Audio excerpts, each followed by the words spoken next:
Hello and welcome to video number 3. We're going to talk about gathering and organizing your content. Here is how it is going to work. First, you're going to get all your content and put it all in one folder. It doesn't have to be organized. And then you're going to start making other folders. You're going to need to have some sort of system to know which folders are which. So what I recommend is you figure out your delivery plan. So once you figure out your delivery plan, then you can do week 1, week 2, week 3, and so forth. In month 1, month 2, month 3, and so forth. But you never want to do something that is easily guessed, like week 1, week 2. You always want to add some sort of numbers after it or before it. But you still want to keep it where you know exactly what week 1 and 2 and so forth. You don't want to do something like something random, like a bunch of numbers and a bunch of numbers. You want to make it so you understand what it is, but then at the same time, other people can't guess it. Because when we're setting up this type of fixed term membership site, we're not going to be doing any protection whatsoever. Now, I know you're probably thinking, well, can't somebody share it? Can't somebody, this and that? Yes, they probably could, but in reality, you do this so you can take one step forward to get ahead and to protect yourself. But at the same time, if you begin to worry about all these complicated protection scripts and so forth, I guarantee it'll put you back a month or two or even more than that, and you will not get things done. So this is an extra added layer of protection to protecting yourself. So once you've done that, you can put everything into the folders and it's time to move on. So with that said, now you know what to do. I'm going to show you how to do it, and let's hop over to Windows and start gathering that content and organizing it. The first thing that I recommend that you go ahead and do is to create a folder with the name of your fixed term membership site or the theme, and then add all of your content in this folder. Okay, so I went ahead and copied the content over to this folder, and let's say, for example, that I want to create a fixed term membership site about outsourcing, and each and every month I'll have a different course on outsourcing. Now, let's say, for example, month number 1, I have a video series on Fiverr outsourcing, how to outsource different tasks on Fiverr.com. So in this case, I have about 9 different videos. Now, before I begin to say, okay, this is day 1 or week 1 or day 2, day 3, day 4, you have to think about, okay, if somebody's going to watch this specific video or read this specific piece of content, are they going to feel satisfied for that day? Well, in this case, because video number 1 is just an intro, they're probably not going to feel as satisfied because they're going to want to have some more actionable content. So you could do it in a way like, let's say the first week they get access to the first 3 videos, and then the second week they get access to the 4, 5, and 6, and then 7, 8, 9 is the third week. So if I were to do that and think through it, and I say, okay, people are going to be satisfied with these pieces of content and this, and I've gotten to that conclusion where I feel that they're going to be satisfied, and I know they're going to be satisfied, then I can actually begin to make my delivery plan. Now, the reason why I want you to think through this is because if somebody were to receive on the first day something that's not very satisfying, they feel like they didn't get their money's worth, then guess what? They're going to cancel and they're going to ask for a refund. So you want to make sure that you give enough but not give too much. Now, if I were to give, let's say on the first day, all of this, and all of this is way too much, it's very overwhelming, then, and let's say I give for every week or maybe every day I give a brand new course. Now that would be very overwhelming. And what happens there is somebody will actually get the stuff. They're going to be really happy at first, but then they're going to realize that they're just not going to have time. So you're going to get people who have buyer's remorse and they feel like, wait a minute, I really don't have time. I'm going to have to get my money back. I'm not going to be able to do this. I'm not going to be able to make money with this, or I'm not going to be able to learn this and this and that. So that begins to enter the picture. So what I'm trying to get at is don't give too little and don't give too much. So now that you understand that process, let's go ahead and organize all of this content. So let's say, for example, this is just month number 1, and week number 1, they're going to receive these 3 items and so forth and so forth. Now, if you're doing text or any type of newsletters with content, then you might want to actually put it inside of the autoresponder itself. But if you have some sort of videos or reports or PDFs or anything like that, then this is when this video or this part of the video will be applicable and will be helpful to you. So in this case, I have AVI files and Flash files.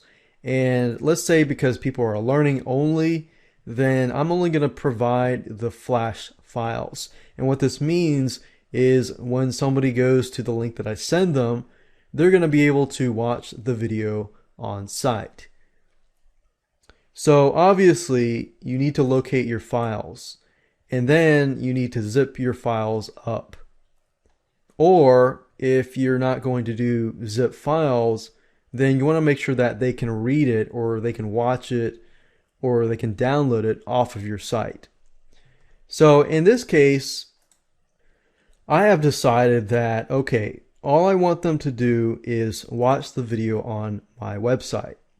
So this is a Flash content, which basically means somebody will come to the site and they'll see the Flash video immediately.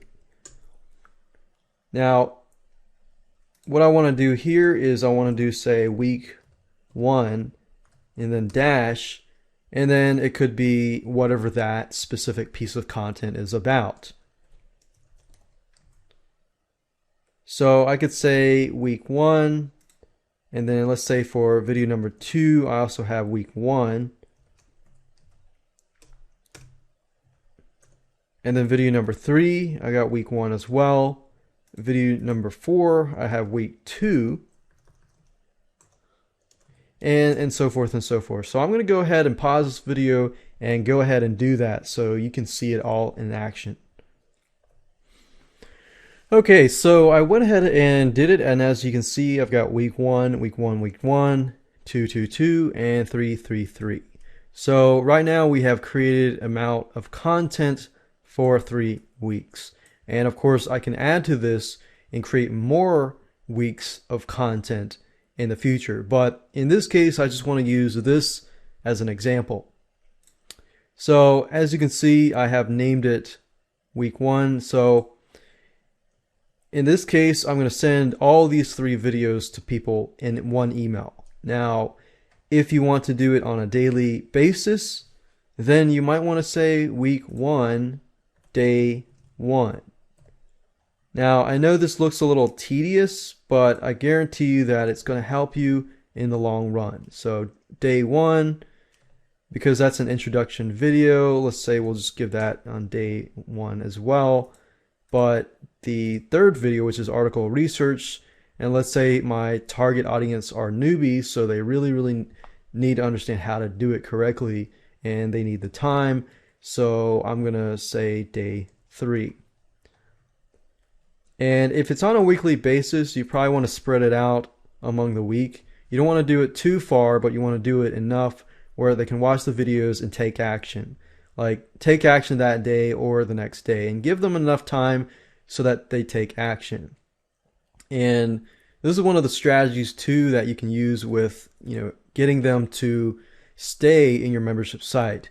Remember, don't give too little, but don't overwhelm them either. So your goal is to help them take action. If you can help them take action, then you're one step closer to them staying at your membership site. But not only that, they're going to succeed, and that's what you want. So week 2, we're going to do day 1 here. And then since that's social networks, I'm going to do day 3. And then I'm going to pause this video and just go through all of these. All right, so now you see that I've gone through everything, and I've got week 1, day 1, and then day 1, and then week 1, day 3, and then week 2, day 1, and week 2, day 3, week 2, day 5, and as you can see, I've done day 1, 3, and 5.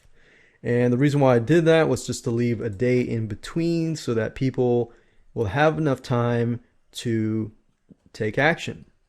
If you can get them to take action, then they'll love you. And if they can succeed, then they'll love you even more. And of course, they'll stay at your site even longer. So now that you have done that, we're almost done. Now, before I end this video, what I want to do is figure out, in terms of an autoresponder, okay, I've got week 1, so there's 7 days in a week. And if you start using an autoresponder, the day 1 is actually starts with 0. So day 3 would actually be, let's see, 1, and then what I'll do is I'll use dots. And this is really not that complicated once you get a hang of it. So day 1, week 1. So we'll just do day 1. Okay, day 1, 0, and then day 3. So we're going to put 2 emails or 2 links in this one spot, and this is 1. And then 2 is day 3, and then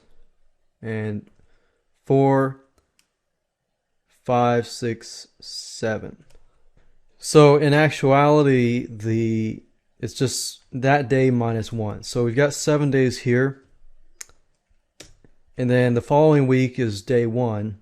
So this is 0, 1, 2, 3, 4, 5, 6, and then 7. And then 8, 9, 10, 11, 12, 13, 14, and then so forth. 14, 15, or not 15, 14, 15, 16, 17, 18, and then so on and so on. So this is actually the schedule that you're going to enter into the autoresponder. And as you can see, it's basically just a day minus 1 to get that number. And it'll make all sense when I actually set up the autoresponder and set up the sequences and everything like that. So I'm going to close this down, and we're going to move on to the next video, and I'm going to talk about how to increase your stick rate so that people will stay in your membership site.